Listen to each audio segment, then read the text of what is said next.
അതിയടം മുച്ചിലോട്ട് ഭഗവതിയുടെ തിരുമുടി അണിയാൻ നിയോഗം അതിയടം പ്രദീപൻ പെരുവണ്ണാന്.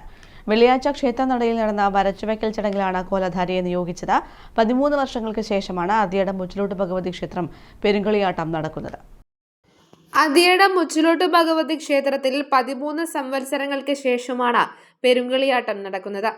അതിയടം പ്രദീപൻ പെരുവണ്ണാൻ മുച്ചിലോട്ട് ഭഗവതിയുടെ തിരുമുടി അണിയും. ക്ഷേത്രം സന്നിധിയിലെ വരച്ചുവയ്ക്കൽ ചടങ്ങിലാണ് പ്രദീപൻ പെരുവണ്ണാന് തിരുമുടി അണിയാനുള്ള നിയോഗമുണ്ടായത്. കാവിന് സമീപത്ത് പ്രത്യേകം തയ്യാറാക്കിയ കുച്ചിലായിരിക്കും ഇനി മുതൽ കനലാടി വ്രതനിഷ്ഠയോടെ കളിയാട്ടം തീരുന്നതുവരെ താമസിക്കുക. ആദ്യമായാണ് പ്രദീപൻ പെരുവണ്ണാൻ മുച്ചിലോട്ട് ഭഗവതിയുടെ തിരുമുടി അണിയുന്നത്. മുച്ചിലോട്ട് കാവിൽ മുൻ കളിയാട്ടക്കാലങ്ങളിൽ കണ്ണങ്ങാട്ട് ഭഗവതിയുടെയും പുലിയൂർ കാളിത്തെയ്യങ്ങളും കെട്ടിയാടിയിട്ടുണ്ട്. അതിയടം മുച്ചിലോട്ട് കാവിൽ 3 തവണ മുച്ചിലോട്ട് ഭഗവതിയുടെ തിരുമുടിയേന്തിയ അതിയടം കുഞ്ഞിരാമ പെരുവണ്ണാന്റെ പ്രധാന ശിഷ്യനാണ്.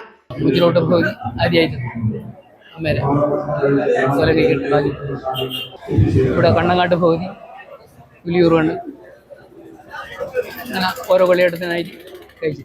കക്കര ഭഗവതി, പുലിയൂർ കളി, 11 വീര്, തായ്പര ദേവത, ബാലി, വടക്കത്തി ഭഗവതി, നമ്മൾ അതിയുടെ പുതിയ. ജനുവരി 30, 31, ഫെബ്രുവരി 1, 2 തീയതികളിലാണ് പെരുങ്കളിയാട്ടം നടക്കുക.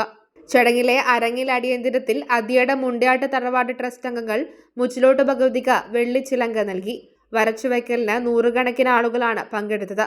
അരങ്ങിലെ അടിയന്തരവും ചടങ്ങിന്റെ ഭാഗമായി പ്രസാദ സദ്യയും ഉണ്ടായിരുന്നു. News bureau, Pazhayangadi.